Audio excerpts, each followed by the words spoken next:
It's considered by many one of the most dangerous TV series of the 1980s, and boys, it thrilled and chilled and people from England to all over the world. Now, The Hammer House of Horror was a British horror anthology television series made in 1980, created by the legendary Hammer Films Association with Cinemarts International and ITC Entertainment.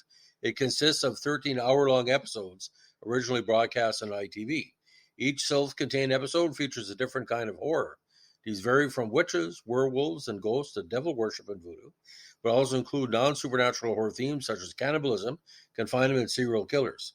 In 2003, Channel 4 plays Hammer House of Horror, at number 50 in its 100 Scariest Moment show.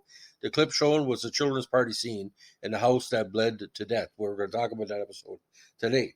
Episodes were directed by Alan Gibson, Peter Sasdy, and Tom Clegg, among others, and the story editor was Anthony Reed.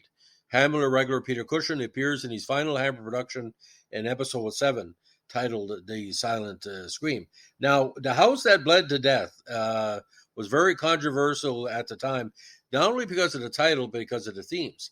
Now, in this one, William and Emma Peters, played by Nicholas Ball and Rachel Davis, move into a house with a young daughter, Sophia, but are apparently unaware of its history. They are sold a house by real estate agent A.J. Powers, played by Milton Johns, but the house was the site of a gruesome murder when an elderly man poisoned and hacked his wife to death. Soon, strange happenings begin with creepy noises, doors that shut and do not open, leaking gas pipes, the appearance of bloodstains on walls, and even the slaughter of Sophia's pet cat by an unknown force, very controversial. Their neighbors, George and Joan Evans, do their best to help the family, even sheltering them in their house. The Peters then learn about the murder case and request the Evans not to tell anyone about the recent happenings.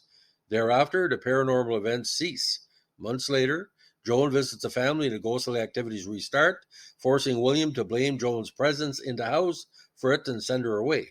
During a children's party for Sophia's birthday, an overhead pipe breaks and blood sprays over all the guests, triggering further panic. Emma is hospitalized with shock. William meets with the Powers, who devise a plan to send the family away to safety. The news reaches the media, and soon the house is known as the House That Bled to Death, owing to its history and the recent events with the Peters. Powers used this opportunity to write a book based on these events, which becomes a bestseller. The Evans team learned that the Peters have abruptly left England, and that William and Emma were never married. 3 years later in California, William and Emma, who is revealed to be actually a single parent, are rich and living together with Sophia, who is now older. It is revealed that everything was a ploy, and the entire sequence of events were staged to deceive everyone into believing the house was haunted and were forced to flee. Powers eventually sells the film rights to his best-selling book based on his paranormal experiences, making himself, William, and Emma even richer. However, Sophia, who was never told of the scam, has become quiet and detached, and Emma worries she had been affected by the traumatic events in the house. When Sophia reads Powers' book and then discovers the belongings of the old couple who lived in the house before them, she seemingly becomes possessed. Picking up the cookie, the murder weapon from the old house, she walks into her mother's bedroom and kills William as Emma screams in horror. Now, why this series was so controversial? For obvious reasons. Because a lot of people felt it was a very, very exploitive way of the children's motif for the children's murderers.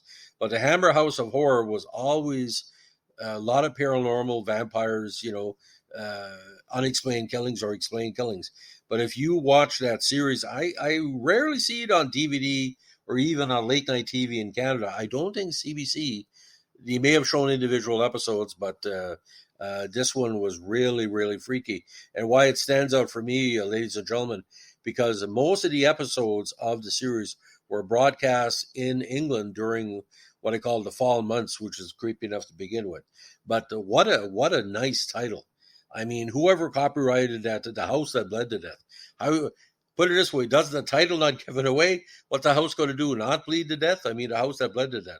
So, ladies and gentlemen, that's our latest on our Hammer, well, technically House of Horror reviews, not the House of Horror, but this one's House of Horror. If you like what we're doing, give us a like, comment, subscribe, or requests. And don't forget, Peter Cushing was the catalyst as well as Christopher Lee. But Hammer, when it was done right, was one of the best horror, franchises that England or UK has ever seen. Thanks for listening. Bye.